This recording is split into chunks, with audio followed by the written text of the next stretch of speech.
Hello everybody, welcome back to another AI video. In this one, I'm going to show you how to create charts, nice pretty charts like this one here inside Chat GPT 4. So here's an example, which of course you can download and use as a scalable vector graphic. And here's an example, here's just two examples that I cooked up in Chat GPT 4. So let's start from the beginning and I'll show you how it works. So here we go, I've got a new chat set up.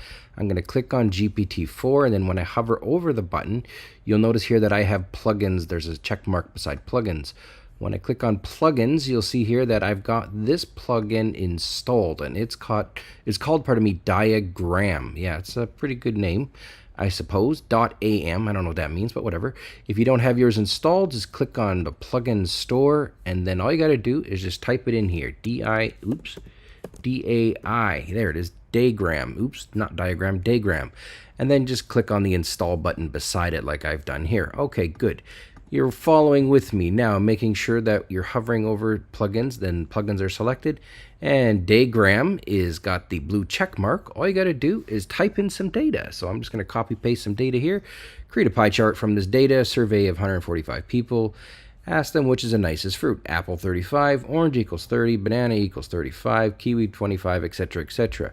All right, cool. You'll notice here that I asked it to create a pie chart. This can be easily set up to be a bar chart or a line chart. I'm not sure if there's any other charts at the moment, but they will be using more charts, no doubt, in the future. Once that is done, you'll see here that it's using Diagram, and it's going to go ahead now and cook me up an example.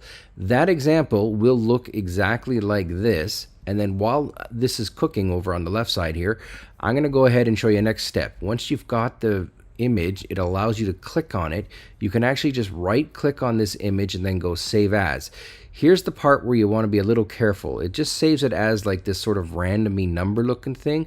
What I'm going to do is I'm just going to, what is this, a pie chart? I'm going to go pi.svg. So you'll notice here that I'm directly calling it a scalable vector graphic. So .svg is important. And then I'm just going to click save.